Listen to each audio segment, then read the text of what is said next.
Well, anyway, man. just so you know, people are now filtering in. We'll give it a couple minutes to let people settle in.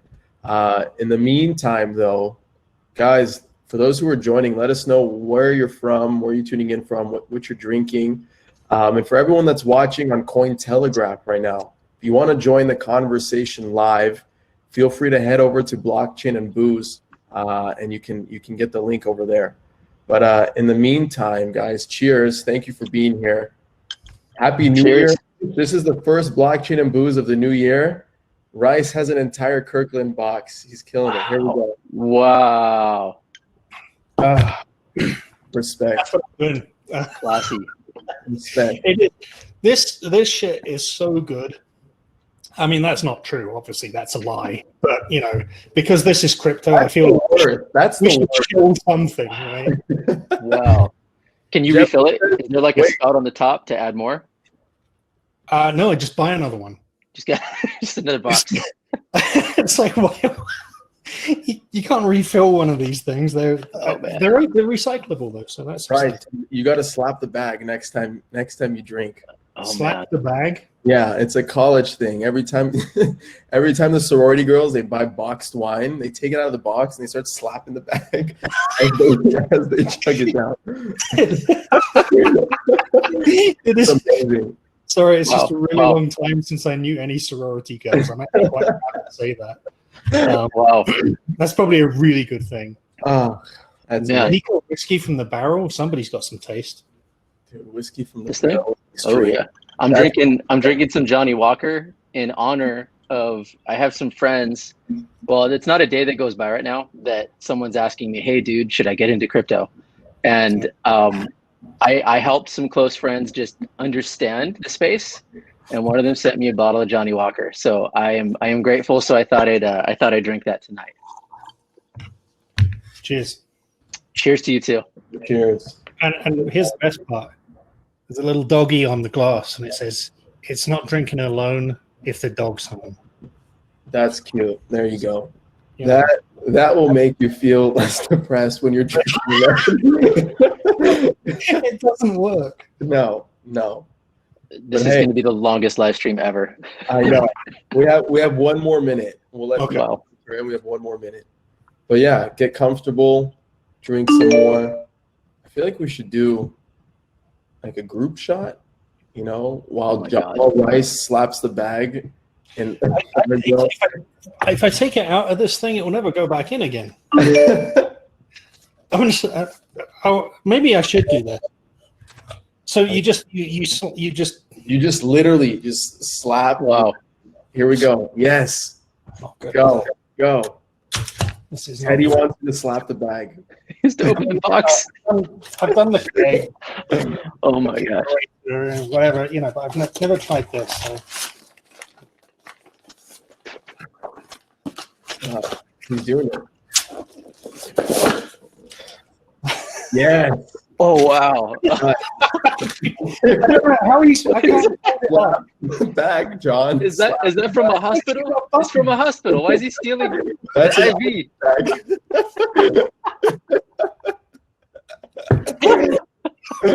Cheers. I gotta slap my glass. Slap the glass. All right, I think that's the perfect segue to getting started with the disclaimer, right? Wow. And no one can repeat anything that's happening on Blockchain and Booze ever. So here we go. Let's get started. This content is for informational purposes only. You should not construe any such information or other material as legal, tax, investment, financial, or other advice. Nothing contained on here constitutes a solicitation, recommendation, endorsement, or offer by Draper Goren Holm or any third-party service provider to buy or sell any securities or other financial instruments whatsoever. And you can catch this recording live right now on Cointelegraph's Twitter. And if you are joining live, welcome to your very first Blockchain and Booze, if it is. If not, welcome back. Also, media partner Blockchain Radio. You can catch the recording on there afterwards and on Draper Goren Holm's YouTube channel. And today's topic is all about the role of media. And we have Jon Rice with us, the editor-in-chief at Cointelegraph, and John Farjo, chief product officer and co-founder of LunarCRUSH. Guys, welcome. Thank you for being here. Thank you for having us. And for everyone that just joined, let's just recap again. What are we drinking? Farjo, go. Johnny Walker. Johnny Walker and Rice. Go for it. Kirkland Pinot Grigio. Nice. I love it. 2019. That's so terrible. You're literally torturing yourself. I keep thinking IV bag every time I see it. It's Yeah, that's why they hide it in a cardboard box. That's why you're not supposed to take it out. Because it's the colostomy fornia this is from, apparently. So you're torturing yourself. It's not okay. But I approve just for tonight. We'll make it happen. Anyway, just to get things started, I always like doing a quick intro and kind of learning about how you guys got into the space, what you're doing right now, and like why you're here. So we can start with Rice, and then we can go to Farjo. So my name is Jon Rice. I'm the editor-in-chief at Cointelegraph, which is the largest crypto media company in the world. We do news and stuff like that. You've probably seen us around. I got into crypto. I hate saying 2017 because as soon as you say 2017, everyone thinks you're a chancer. But it was kind of mid 2017, and as soon as I read an essay by a guy called Ben Yu, I decided I gotta do this. And with my co-founder Han Kao, within a month we had launched Crypto Briefing, which to this day is still a very reputable and splendid publication that I urge you to go check out at some point if you haven't before. And that's not just because I have a small equity stake in it, he said, bullshitting everybody already. No, it's terrific. They've done a fantastic job, and I'm excited that they're still going and doing important work in the crypto space. And now at Cointelegraph, just larger audience, more people, more impact. Very exciting. Farjo, take the stage. So I'm gonna go way back, and I'm gonna say that I got into crypto when I was about 6 or 7 years old, when I first started trading baseball cards, and it had the same mechanics that I still feel today, the same thing.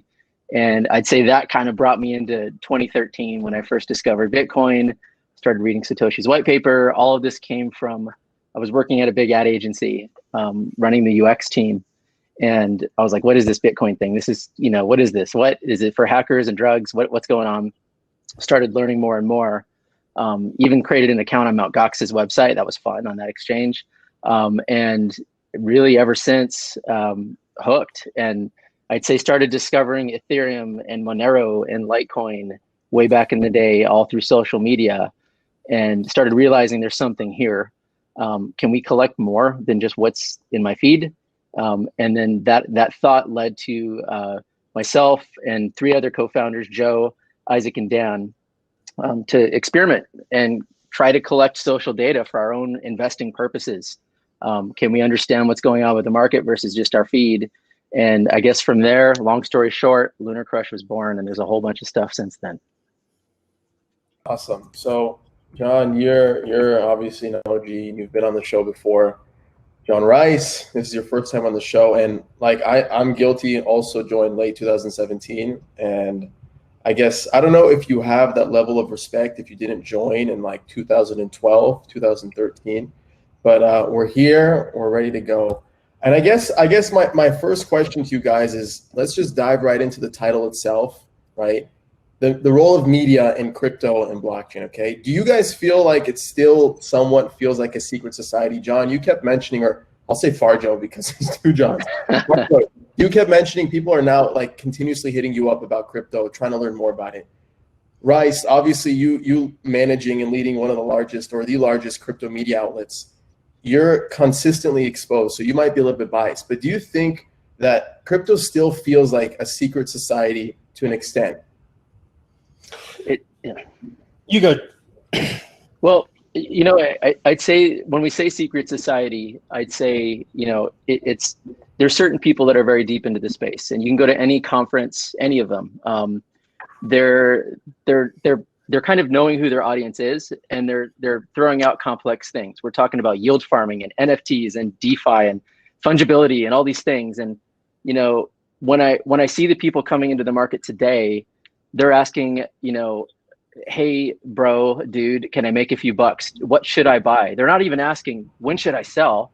And I'm like, like you got to get educated. You got to go through the ropes. Like you got to understand how this all works. You're probably going to lose before you even make money. It takes time. And I think, you know, there's a relevance to people that have been in the space for a long time because we're geeks, right? We're into the tech. We're into all this exciting stuff. And it's probably the fastest paced environment in any industry. When you look at that, that's completely different than the people that I actually talk to that are out in the real world that are like, why do I need an account on an exchange? What is it? What is KYC? What can you tell me what that means? Is someone stealing my information? Like it's basic. And I think we're at this really interesting time. Like even yesterday, like we measured it like with Ethereum, for example, all time highest social activity we have ever seen yesterday. And so that's all new people. That's not the same people talking. So we've got a whole bunch of people that are entering the space. They don't know why they need an account on an exchange, and we're talking about yield farming. And so I think there's different audiences now, and that's really, really important to consider. We see it with our own, whether it be DMs or feedback on our own posts or whatever it may be. We see that variance of really advanced users that are actually like trading real time on social data. And then we got other people going, why do I care about the social volume of Bitcoin? Why does that matter? And so we're getting these big variances. And I think the beginners, we're seeing a lot more beginners right now than I think we ever have. And I think that's really important. I would encourage anyone listening to start doing a conference for people that are just getting in like now, and we can grow the space, because I think that's perhaps missing. It's missing from a lot of things. Rice, I'd kind of like to hear your point of view, because I see you nodding, I see you agreeing. Well, what are your thoughts? What was the question again? So why does crypto still feel like a secret society, right? Like what? Yeah, I mean, it does, because unless you're in crypto, what reason do you have to be reading about crypto? You know, if you don't have an investment, or you don't have some kind of friend who's started a company, or somebody who's deeply invested in the idea of decentralization, or you know, who's an extreme libertarian who doesn't believe in taxation, then why are you even here? So we kind of rely on the media to take what we do and what we say and what we're all about out to the wider world. And, you know, we have some internal facing media. We have, you know, trade journals like Cointelegraph and its competitors. And then we have, you know, Bloomberg, Forbes, that are now starting crypto desks, and they're beginning to actually take that message out and kind of spread it in the wider world. But with all that said, you know, the wider world has a lot of news to digest. And I think we do get the impression sometimes within crypto that everything we do is so meaningful and important and relevant to society that, you know, the mainstream media should be covering it more. But at the end of the day, there's 15, 20, 30 people, you know, heavily involved in crypto in terms of their investing or something to do with their work. And there's 7.5 billion people on this planet. And the rest of those people just haven't heard about it yet. And until there's kind of, you know, until that gradually, then suddenly phenomenon really takes place, I think we're still going to see that 99% of people simply have no clue what we're all about. So actually then that's a good point to carry on from. How do you get to that point? How do you get to the point where you tap into the other 99% of people to get them more exposed, to get them more caring about crypto, beyond just hearing about crypto in terms of Bitcoin and Bitcoin hitting an all-time high? Mm-hmm. Utility. You got to build utility. And I think that's actually what's happening right now. I mean, like, there are so many geniuses out there building as fast as they possibly can. And I think when you look at people getting in, they're not talking about, well, what can this coin actually do? They're talking about how they can make money on this coin. They're not going to Coinbase and they're not buying Ethereum because you can build something on it. They're buying it because they think it's going to appreciate. And so I think as we kind of twist that narrative into like these things, like these blockchains become the internet, they become the backbone to banking around the world. They become the backbone to the different things that we're doing, interplanetary even at some point. That's utility. And I think, you know, we have a show every week that we do, and all we do is talk to these different projects about utility. We're just blown away. They're building like crazy. And I think it's just like, it's like kind of just maturity level. Like we've been at a very early age and we're kind of graduating to maybe age 3 or 4 right now. We're still early, but we were like 1 or 2 for the last 5 to 10 years here. And it's, you know, it's exciting, but I think that's how you have to actually build things that people will use. And I guess, John, from your perspective, like you guys at Cointelegraph try to dumb down stuff as much as possible. And I think the biggest indicator of that is you guys approach this news from a very user-friendly perspective. Look at the thumbnails, look at all the graphics that you guys create, right? How has that kind of played into the adoption of crypto from Cointelegraph? Like, could you guys measure that? Like, are you guys seeing consistent, like new users, new people visiting the site, new types of activity happening around Cointelegraph and the stuff that you guys are producing? Yeah, I'm going to take issue with the phrase "you guys dumb it down as much as possible," which is I like to think maybe keep it simple, but yeah, I mean, right now I'm looking over at this screen over here because I've got a program up which tells me exactly how many people we have on the site right now, and it's telling me that we have 518 new visitors, i.e. people who have not visited Cointelegraph in the last 30 days. We have 833 people reading right now who are returning from sometime in the last couple of weeks, and 437 loyal. Whoever you are, thank you very much. We appreciate it. And then we've got a whole bunch of 1,000+ unclassified users, so we can't track absolutely everybody with absolutely everything. But that's kind of that tells a story in and of itself. Yes. New users every single day. People who've never visited Cointelegraph are coming here every single day to learn something. So what does that tell me? Well, it tells me that, yeah, sure, we may be a trade publication, but I can also see on here how many people are searching versus how many people are being directed via social media accounts. And those social media accounts are only accounting for about 15 to 18% of our traffic right this minute, for example, whereas people searching for something about cryptocurrency, blockchain technology, are finding Cointelegraph through those searches. That's the exciting part for me. The fact that people are out there looking for the information and wanting to be educated about what Cointelegraph does and what cryptocurrency is all about.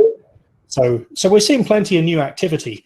And honestly, when it tends to be price oriented, when it's all about, number go up or something, we get a lot more loyal users. We get people who are very into their investments, they're tracking them, they want to keep track of them and so on. And when we're talking more about utility, as you say, John, and I kind of think of it as relieving a pain point, when we talk about that, we get new visitors. And those are the people, like you say, who are going to hopefully stick around to find out something useful about crypto. Sure. And Farjo, so we're looking at 2017, one of the craziest bull runs in crypto. Now you're looking at 2020, 2021, all these institutional investors, accredited investors, people with deep pockets, smart money, essentially getting into crypto. How has that, are you seeing a shift in social activity, right? Not so much maybe from the spike, but the stuff that people are talking about, how people are engaging with all these different tickers and whatnot. How has the data kind of evolved over the last 3 years or so? Well, I mean, the narrative, if I go back to 2016, 2017, it was a lot more, how do I put it? It was a lot more about day trading. It was a lack of conviction. It was just people making money. And now it's almost like, the narrative is more like long-term, stack your sats. There's keep it going. You're going to die with Bitcoin. I actually say that to people. I'm like, stop thinking you're day trading, stop swinging it, because you know what? If you would have bought Bitcoin at any time in history, you're in the money right now. You're in the green. Doesn't matter when, if you bought at the old top, you just made a lot of money. So if you have that perspective, and if you think about riding this for a long period of time versus trying to time the market and not investing, I mean, literally hours a day on every coin that you own, you're in the wrong place. Just buy Bitcoin and hold it forever and stop trading. But the narrative we see is a lot more conviction, a lot more macro. When we start to see the big things that move the market, it's much more about governments. It's about money printing.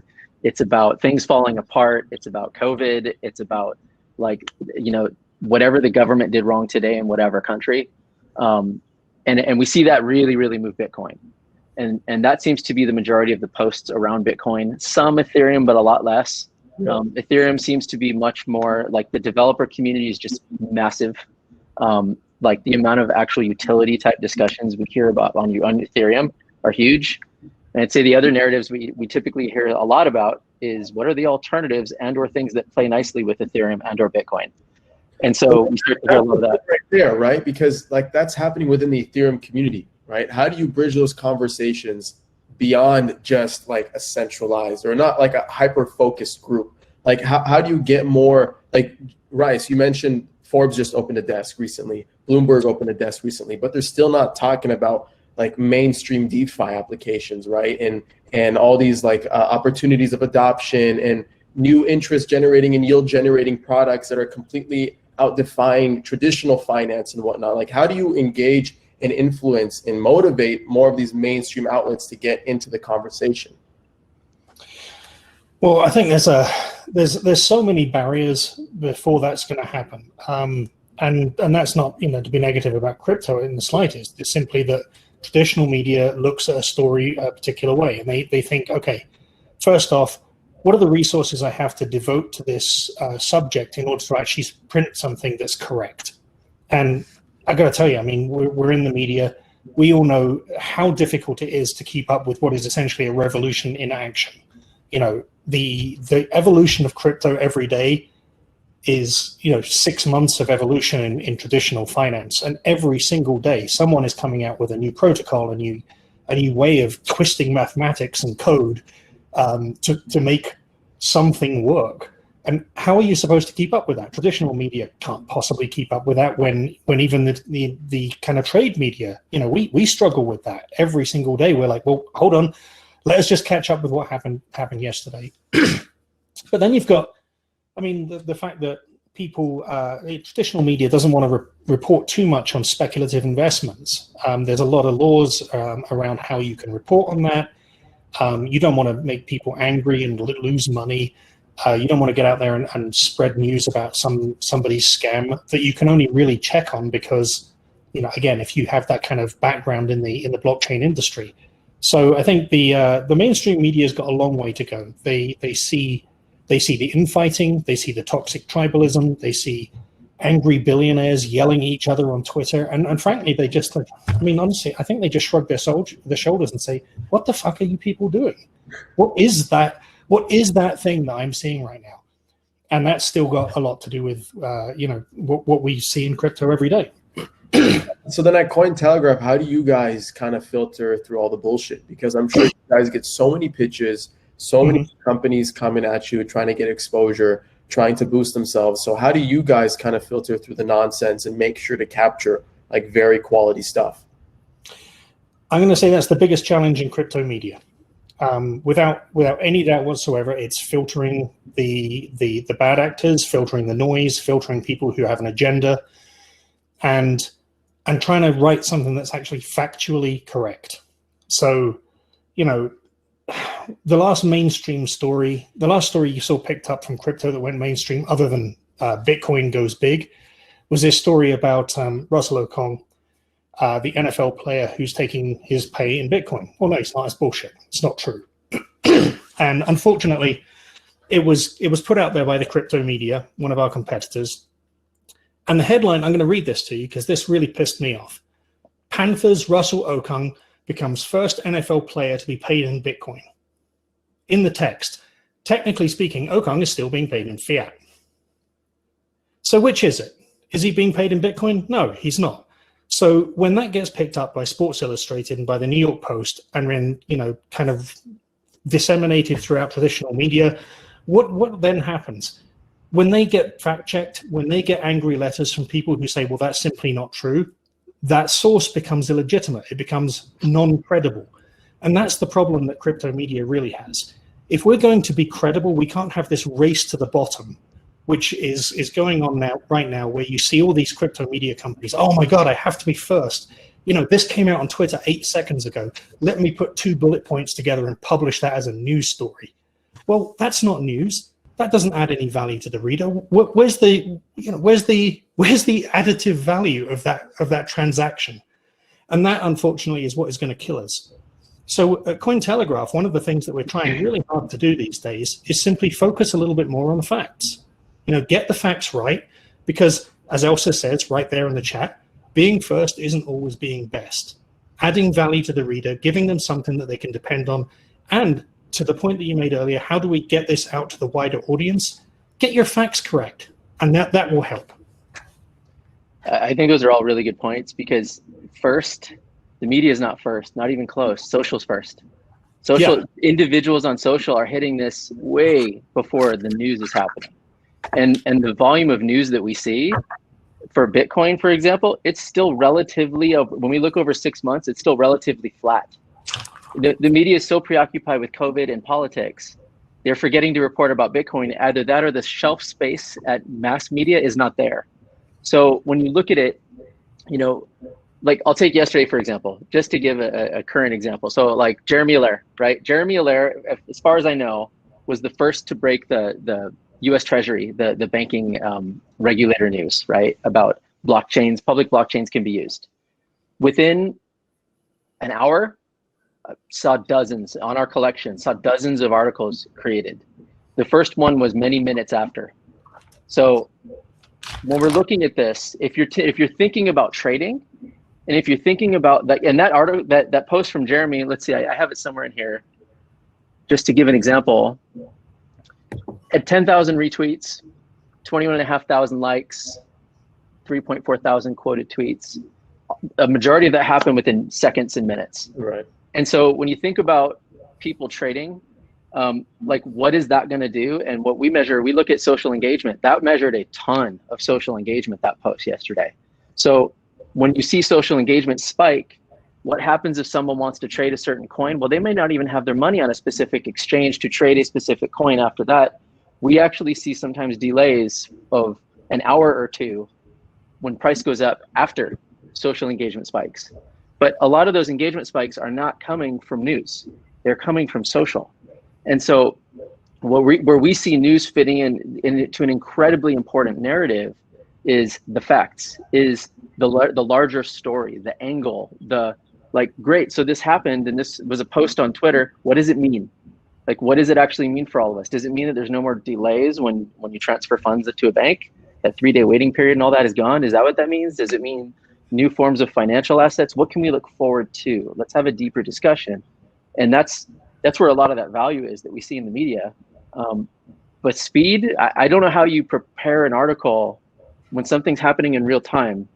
Create a beautiful graphic, header image, publish it to your content management system, get all your SEO tags and all that stuff straight, make sure your analytics are tagged.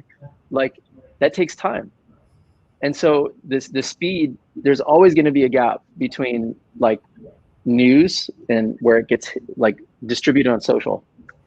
So that was actually one of my main questions. Then what do you think drives the market? Is it like more conventional media, like articles, press releases, podcasts, whatever, newspapers, or social? But what you're saying, it's 100% social. And Rice, you could also agree with that. It depends. I mean, like if you're talking about conviction, like if I want to have conviction and truly understand what just happened, it's not reading a tweet. Tweets might make you move quickly and do this kind of fast, adrenaline-driven behavior. But if I'm, say, for example, if I'm into Ethereum and I want to learn all about ETH2, yeah, I'm going to look at some social posts because I'm interested in Ethereum, but man, I want to read every news article I can. I want to read every angle I can. I want to understand this. How does staking work?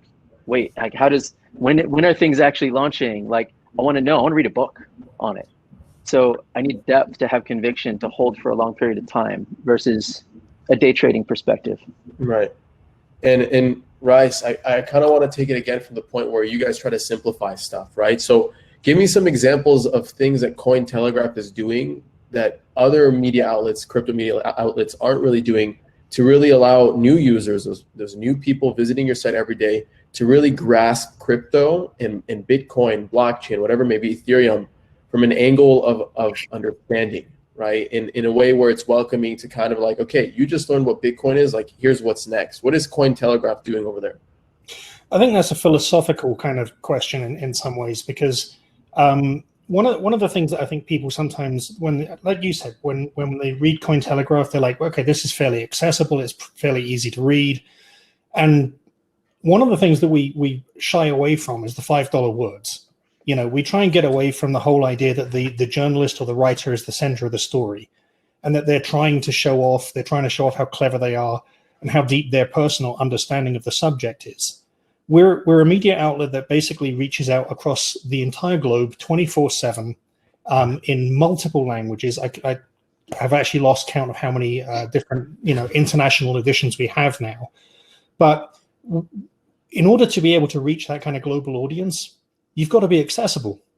So you get rid of the ego. You get rid of the kind of sense that, I want to go out there and my byline is the most important thing in this story. No, the reader is the most important thing in the story. If you're not giving the reader the context and perspective, as John said, on what a particular story means, then you're not doing your job. You're not serving the reader and adding value. And that's what people sometimes forget about the media. It's not there just to pay us all salaries. It's not there just so that we can all have, fancy resumes and go to conferences. It's there to add value to the understanding and the education and the knowledge of the people who read it. And if you don't do that, you're wasting your time, and you're wasting your reader's time. And I don't want to waste my reader's time. Farjo, I see you nodding your head a lot as he's kind of preaching. I just, I keep thinking, we talk to so many altcoin projects all the time. We have live streams every week, and we do a whole bunch of things. And I keep thinking how amazed we are when we talk to them with what they're doing and how much is going on. And then I think of just how much is not told, and how much that you can't actually trust them, because there's just a lack of information out there around. I mean, if you think about it, we've got 7,000, 8,000 coins in the market. And if you were to break down, like even on Cointelegraph, how many have been talked about in the last 3 months on Cointelegraph? Is it the top 100? Is it the top 1,000? Because there's another 6, 7, 8,000 to go. Rice, do you know that number? Out of all the coins and the tokens, like how much do you guys actually cover and deem as valuable, as legit? Well, it depends. I mean, the fact, what we're really trying to get across is what's newsworthy. Okay, right. So there's obviously some subjectivity in what that means. Does it mean, is it purely for investment? No, we're about more than just speculative investments. Sure, we have a great markets team. We probably have the leading markets team in the industry, I like to think. They're fast and they're accurate, and that's terrific. But we do so much more than that. We've got Andrew Thurman at the weekends, who's trying to do every kind of Sunday evening. One of the things he does is just a fun payoff story about a project that's completely novel, that's doing something completely different.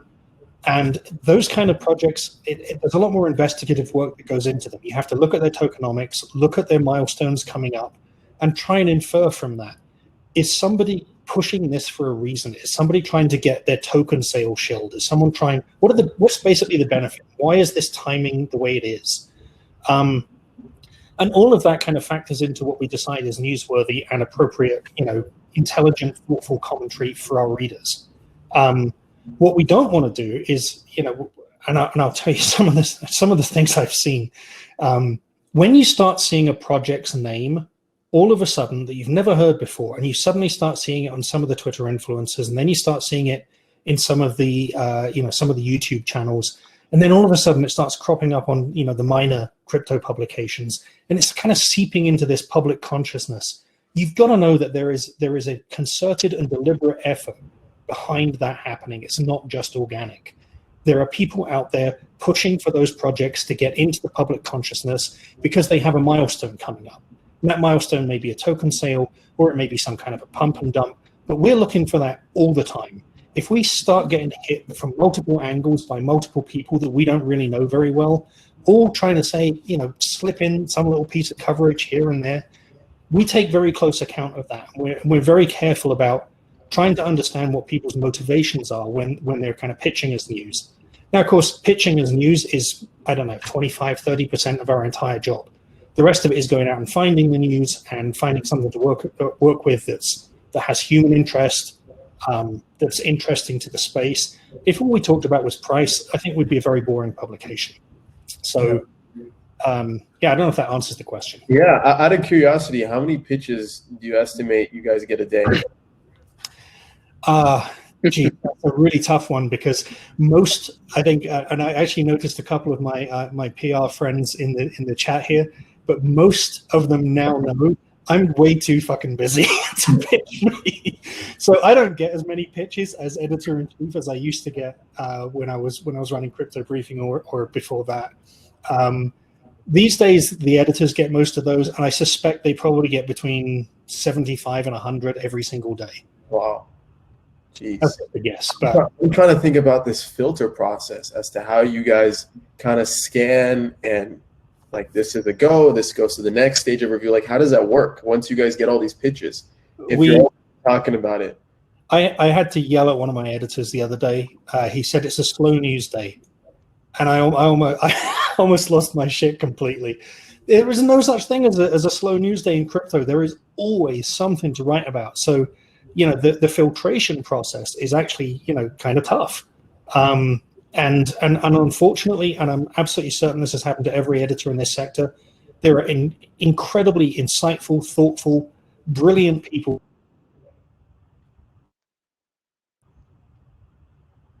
Uh-oh. Farjo, you still there? Yeah, I thought that was me. No, I thought that was us. I think we just lost Rice for a second. But anyways, while he connects, Box to mind. Rice, can you hear us? Yeah, sorry. We lost you for a second. I'm not nearly drunk enough to do this shit. You do realize that. You need to be getting down. You got to slap the bag again. John, there's a chat. There's a comment in the chat. Is there a cat behind you? Oh, there's probably two. Yeah, these are two of my oh wow. I don't know what they're doing there. It's kind of probably a little R-rated, but too young. Frisky. Yeah, exactly. Frisky. Yeah, frisky. Wait, you were saying before you cut out, I just want to touch on that point and jump back into it. You're saying about this filtering process, right? And there's no slow day in crypto. Continue on that for a sec. No. Oh no. Let's give him a second. Farjo, in the meantime, I'll chime in. I'll chime in on that. I mean, like when we talk about slow days, I mean, when we're looking right now at like social volume, you know, if we include spam, we're pushing up to about 1 million social posts a day. And so when we look at that and we talk about weeding through it all, we have many, many ways that we built to weed through all that, because yeah, there's clutter in the news. There's exponentially more in social. And so what we look at is, you know, when we're looking for things that relate to Bitcoin, for example, any coin, we're pulling in a whole bunch of different terms, and we run that through our machine learning model that we've built out. And we understand if it's real from a human, if it's spam, what kind of sentiment does it have? And if it's spam, we weed it out, but we even collect that as an indicator, as a metric. We actually have spam activity as a metric. So we don't throw it out completely. But I'd say also on the human side, we collect influencers. So we collect influencer activity. We know who is posting every single tweet, every post on every video on YouTube, every post on Reddit, and on and on.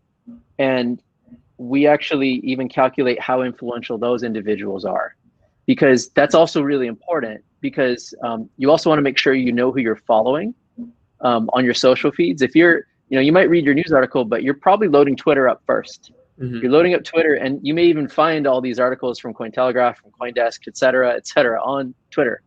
And, you know, when you're doing that, you want to make sure it's coming from the right people, the most credible people on the space, not people that are just shilling it just this day or this week.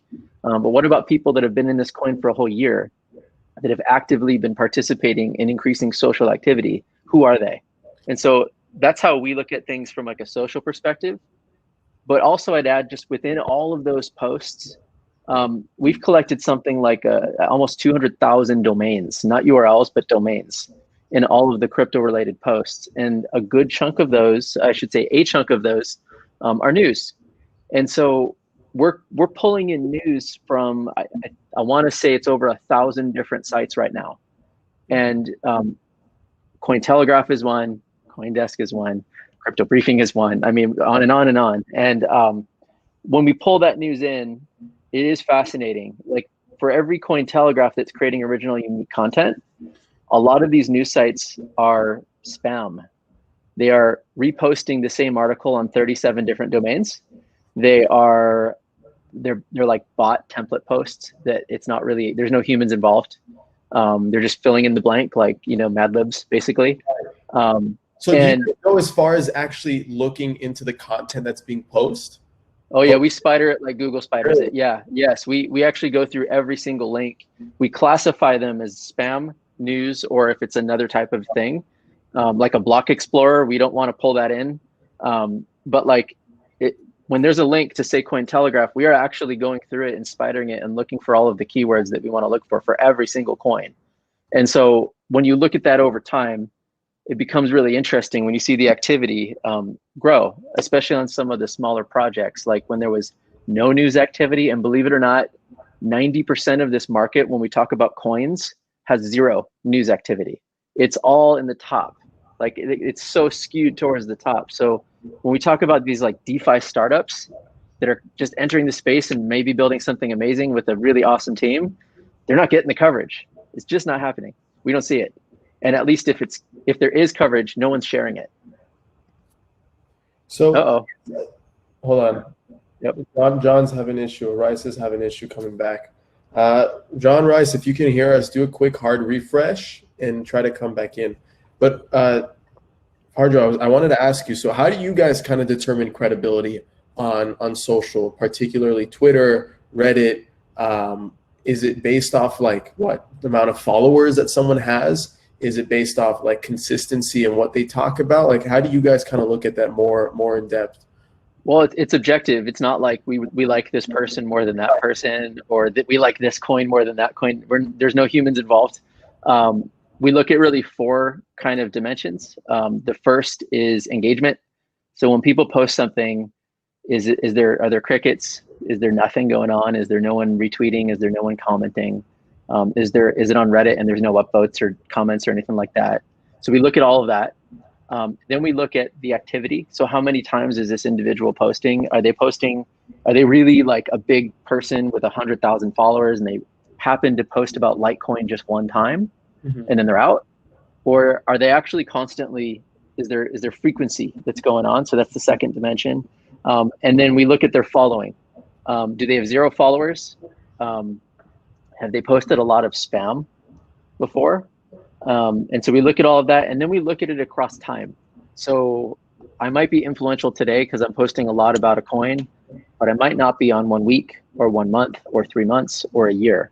And so if I'm going to be influential over time, I'm going to be consistently posting about something. And this goes back to my point of, if you want to follow the right people, you got to look at how consistent they are, and have they been with this project a long time, or are they a paid influencer over this week? And I'll tell you what's crazy is to see some of the activity that we see. You can almost tell that there's an influencer campaign. You can tell that there's an influencer campaign when their social activity is higher than Bitcoin's. It's not happening. There's no way that this altcoin has more social volume than Bitcoin. Right. And then next week it's gone. Right. So you can tell, and that's a red flag. Do you have any of that data on hand to kind of show, or interesting data to pull up? Well, I don't want to get in trouble. So this one coin that's in my head, I will get in trouble if I bring it out there. So I'm not going to do it. But we do have a lot of data, and I'd say we look for consistent growth and breakouts in that growth. I mean, I'd be happy to pull up, like, say, Ethereum, for example. Yeah, pull it up. And just show you what we're seeing right now. Give me 1 minute. If I can find, there it is. In the meantime, I'm going to message the Cointelegraph team. So when you look at social volume in Ethereum, I mean, this is the last year, and we can see kind of, is he back on? Yeah, I don't see him still. There he is. I'm supposed to be back in. You're live. Hey, sorry guys, I've got a big storm coming. I'm on mobile hotspot now, so hopefully it's useful. Good. We see you. We hear you just fine. We see you. All is good. But Farjo, you were saying? Well, so when we look at Ethereum social volume, and this is the number of mentions, and this is people using the ticker ETH, hashtag Ethereum, any variation of those. When we see that over time, the last year here, we're actually we're breaking out big time. So that this means that there's more people talking about it. And when we talk about the individuals, so this is the individual number of users versus like one person posting many times. This is the number of individual people. This excludes spam. So any spammers are excluded from this as well. But we see that we just had a big breakout. And this is over the last year. And we're about to enable more timeframes, longer timeframes in the next week here. But that's the highest that we've ever measured it. So that's a pretty big deal. So I think when you look at the community size itself growing, it's never been bigger than it is right now.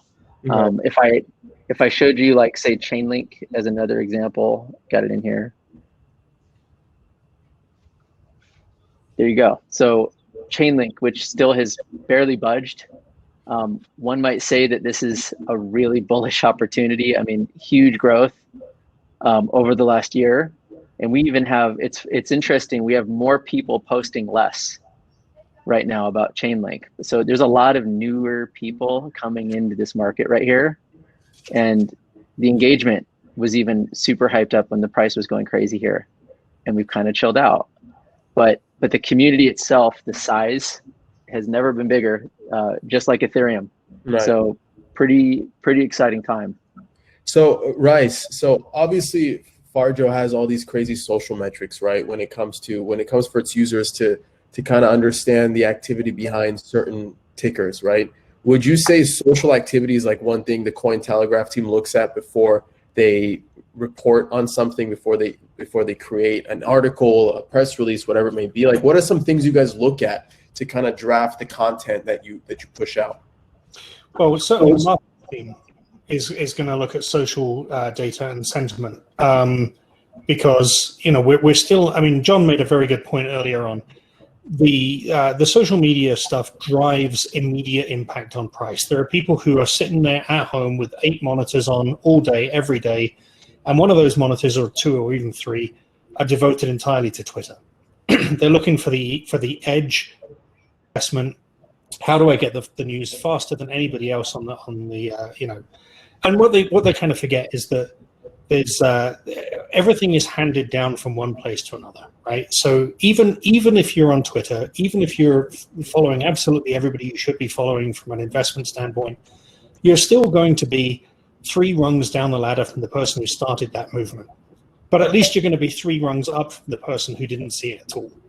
So I think what it really is, I mean, I think there's been quite a lot of talk about this Cantillon effect or Cantillon effect, the idea that the closer to the news, the closer to the money you are, the more off you get to capture, and that's been a subject of some discussion in the Bitcoin community over the last couple of years, and it's one of the reasons I think why the kind of crowdfunding and the people who are excited about tokens and they're excited about tokenization as a financial asset and a financial mechanism is because it gets them closer to the source of the news, if you like, the source of the money. And that's something that in the US was only open to accredited investors with over $1 million in assets, excluding the value of their home and stuff, until very recently. So I think this all kind of goes towards the idea of democratization, right? And social media is the democratization of information, and a lot of the cryptocurrency tokens are the democratization of finance. And you put the two together, and suddenly you've got people who had no chance whatsoever of ever getting into a Wall Street firm and being that close to the source of the information and the source of the money, and they can be that close to both of those things. And that's one of the reasons why I think social media is powerful in this industry. And it's certainly one of the reasons we use it in our assessment and analysis when we're doing market stories. But it's not the end of the story. You have to remember that for all of those tweets, there is no fact checking. There is no sense of context, perspective, background, and you don't know where the news is coming from or, again, who benefits from it. And that's where I think the media adds a lot of value, because we're trying to help our readers contextualize the information and not just have access to a headline. Right. Now, selfish question here, because I really want this. does Cointelegraph have any plans of like doing a 24/7 type of video reporting like you have on CNN or like you have on ESPN or whatnot? Is that like in the pipeline at all? No. No. I Okay. mean, the cost involved with doing that properly is spectacular. I mean, it's an expensive and difficult. I mean, can you imagine reporting on crypto 24/7, having to sit here and talk about it? And I'd love it. I mean, my God. If I could just turn on the TV and I'd see like Galaxy Digital, or I saw Chainlink, or I saw LunarCRUSH or Cointelegraph, or all these like these really popular projects, right? Consistently talking about the market like they do CNN with politics or Fox with politics or ESPN with sports. Like that'd be a dream come true. Are you kidding me? No one's doing that right now. Well, but I think people actually, there's one of these people in the chat right now. Oh, Also, has kind of contacted me a couple of times and told me that she's very excited at some point to be covering crypto on TV. And I think that's fantastic. I mean, I'd love to see a TV channel where professional reporters who've kind of had spent their entire careers in journalism, and Elsa herself was an anchor in Los Angeles. When I see those folks like trying to take this to a much wider audience with the kind of advertising-based model where you're looking at, I mean, not crypto companies advertising, but Nike, or people who have demographic affinity groups within the crypto industry. Those are really ambitious targets. Right. Right now, Cointelegraph, we're not looking at that. We have a niche. We know exactly what we're about. We're about getting strong, contextualized news to our readers. But I think that there's more of that coming. There's undoubtedly, I mean, if you can have a Bloomberg TV, you can have a crypto TV, right? There you go. I think the perspective of TV, like if I told you right now, a big thing for us is personalization moving forward. So we want to give you personally what you want, not a generic buy sell ranking or any of that stuff. We want to give Adam what he wants based upon Adam's behavior. Whether we serve that to you through a flat website or a linear 24/7, 365 video that never turns off, that sometimes maybe has live content, that's kind of our version of what we're thinking TV is. Like if you think of like, for example, right now, when you watch TV, when you watch the news, it's kind of cheesy and weird when they throw a tweet up on the screen. They're reporting about something that happened an hour and a half ago, and they throw this fancy graphic up, and it's like, wait, that's old. Yeah. So it's already too slow. Our version of TV, it isn't really working. I mean, if there's a chart thrown up on CNBC, it's because something already happened. And it's not because something might happen, or it's someone's own self-interest, an analyst coming on saying you should buy stock in Coca-Cola because it's great. Right. It hasn't moved yet. They have a vested interest in it. We're saying like this is all about like bringing that data and insight to you real time right now, just you, not one generic TV channel that you might be used to watching. Yeah. And with that, I kind of want to leave room for some QA because we have a ton of interesting questions here. Obviously being respective of your time. But just to start with a fun one for both of you, is the Galactic Federation priced in? How do we feel? No, because we haven't even colonized Mars yet. We have to figure out how to get Blockstream to get the satellites to communicate interplanetary blockchains. Right. This is a legitimate question. Is this a Wars or Trek question? I mean, are we going to start taking sides here? Because I think you had me for a Dagobah slinger or something. I mean, I'm a Wars guy, but I'm also very much a Trek guy. So yeah, the Federation. But the funny thing is, if the Federation was priced in, it wouldn't matter because they have no money in Star Trek. They have no need for money. Cool. Perfect. Okay. This one comes from Taylor Kendall. Okay. Mis/disinfo might be the biggest problem of our time. Can't DLT, distributed ledger technology, help solve that problem? For example, projects like Civil. Shouldn't crypto media eat their own dog food? What do you guys think about that? Okay, so one of the the promises of distributed ledger technology is truth, right? The idea is that we can arrive at some kind of shared truth because there is a record of everything that happened and so on and so forth. But people seem to think that, I get the impression that a lot of people feel that you can put truth into any context and it means the same thing. And while truth in history, as in this transaction happened, that thing was said, that unfortunately is not the same as this is a reliable source, this is a non-reliable source. And I'm not just talking about the media, I'm talking about the person who brings something to the attention of the media, the person who calls in a tip, the person who, you have to go back and again and examine their motivations, right? And you can't really verify that with blockchain. So the source of the truth is really the thing here that is the problem. And if you can't verify that with blockchain, yeah, sure, you can verify that something was reported about that or that it was corrected about that. But the very model of kind of discovering what objective truth is through blockchain, I think, is flawed. I think it's a big stretch. I don't see that as the role of blockchain technology. I think it's to preserve the record of what was created by the media, not necessarily how the media source their stories. Cool. I think this is more of an AI or machine learning question, not a blockchain question. Yeah, like if fair. I'll pick on what we do.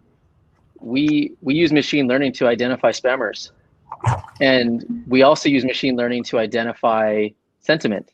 And on top of that, we can tell you in real time which, for example, news article is shared the most across a legitimate crowd of non-spammers. So like if Adam's just going on shilling one day, one coin after another, he's got 150 coins he's shilling just at random, he's a spammer. But if Adam is constantly posting about Litecoin, constantly day in, day out, he gets lots of engagement, and Adam's sharing a Cointelegraph link and lots of other influencers that are also respected over time, that matters. That matters, and that's one sense. I don't know if I'd call it like bulletproof, but I'd call it's a step in the right direction of identifying what's real versus not. But again, you're kind of getting into that situation where you have, I mean, I don't know if you've ever seen the Black Mirror episode where, the woman's social standing is kind of, projected above her head. And the idea of reputation management, whereby if it became universal, your score becomes more than the sum of your parts. It's just a score at the end of the day. So how do we know that somebody doesn't game that system and that there are unintended consequences? So they feed you good information for 6 months, and then suddenly, when it really counts, they click their fingers and they feed you bad information. There's again, I think you're right. Maybe that is an AI question rather than a blockchain question, but that model's also been tried. I've yet to see anybody suggest a way in which blockchain can truly improve journalism. Cool. Last but not least, any comments on recent news of the OCC stablecoins? Everyone knows that one came from David Rankin. Excuse me, David. Yeah, it's awesome. Yes. Yeah. Yes. That's the biggest news we've experienced in a while. Yeah, very proud to have broken it. The good news. I heard it first on Cointelegraph, so there you go. No, that is immense news. I think that one of the big trends that we expect to see, I think, in 2021 is more of a meeting between CeFi and DeFi. We want to see if this community and this movement that we're all part of can really integrate with the wider world. Can we stop being this insular little, kind of blip on the radar that's gotten a little bit bigger as time has gone on, enough that Jamie Dimon doesn't now go around calling us a fraud, and Warren Buffett hasn't called us rat poison squared in a while. But are we real? Is this community really going to do something? Because if it does, it's not going to do it in isolation. It's going to do it by integrating with the real world, and centralized finance, centralized government, centralized entities, centralized technologies. All of those are part of the real world. So we might as well get used to the fact that if we're going to get wider adoption and we're going to bring more people into this industry, it's not by being absolutists. It's not by being crypto maximalists. It's by being welcoming to other people and other ideas and basically fixing the pain point, right? DeFi right now doesn't fix a pain point. It's more complex, more confusing, more hack-proof than centralized finance. But at some point, it won't be. And that will only happen when we integrate correctly with, I'm going to say correctly, I'm not just talking about a philosophical thing here, I'm talking about pragmatism. When we integrate with the rest of the world and we become part of that and not aside from that, that's when crypto really takes off. Love it. Yeah, I think I remember I was on here with Bill from Abra, and we were asked at the end of it to make a prediction. And I said, I predict that the front door for crypto, you know how we're all used to it being Bitcoin, and then everyone says, and then you go down the rabbit hole and get into all these other coins. I predict the front door is going to be DeFi, but not until it becomes that warm and fuzzy, secure, FDIC insured type feeling. It can't be, oh shoot, I lost my keys. It can't be the smart contract had a hole in it and got hacked. Like that can't happen. And so when we think about this, it's potentially a humongous opportunity for DeFi. Because if you think about, go to any bank website right now, look at the rates for a CD, right? We joke about this, where it's like 0.03% or 0.003 or something at Wells Fargo for $1 million balance on a CD. That's like insane. So I would wonder, how does this fly into that and get us better rates? How does this speed up the banking system? How does this, if you can have a bond that has payouts that are also in stable coins, like what are the kinds of things that are going to end up getting built on top of this? Like what are the different utilities that end up happening? Because this is an entrance into the masses versus them having to get into Bitcoin. That being said, maybe your bank account also has a Bitcoin button that you can buy, and you can store your Litecoin in there too. And who knows? So I think this opens the door for a lot of things that people haven't even dreamed up yet. And I think that's probably the most exciting thing. It's awesome. And I think that's a perfect place to end off. Guys, you killed it. Thank you so much for your time. Before I let you guys leave, give us a quick shout out where we can find you individually. We can start with Farjo and then go to Rice. Start following us at LunarCRUSH on Twitter. Let's start there. We post some awesome insights all the time. And go check out LunarCRUSH.com. It's free. We give a free coin of the day without even having an account. And then you sign up and it's still free. And that gives you real-time social insights on thousands of coins. We pull in data from all over the place, and look forward to chatting with you guys. Awesome. And Rice? Cointelegraph.com. You can follow us, obviously, at Cointelegraph on Twitter. I'm at Jon Rice Crypto on Twitter. And, much as I do love the banter about blockchain on Twitter, I do talk a lot more about cats and stupid shit that I say to other people that makes them hate me. Cheers to that. I'm basically an ass, really, is what it comes down to, and I enjoy doing it. I love it. There you go. Guys, thank you so much. And before I let you go, for everyone that's new to Blockchain and Booze, for everyone that's watching the Cointelegraph stream right now, go check out our YouTube channel where it's actually streaming from. Come join remote.com, the platform where we're hosting this, so you can come and take part in my most favorable part of Blockchain and Booze, which is the networking session. So if you're new to Blockchain and Booze, I'm going to end this presentation mode, and we're all going to distribute to these really colorful tables where we'll be able to bounce from seat to seat and meet people from all over the world.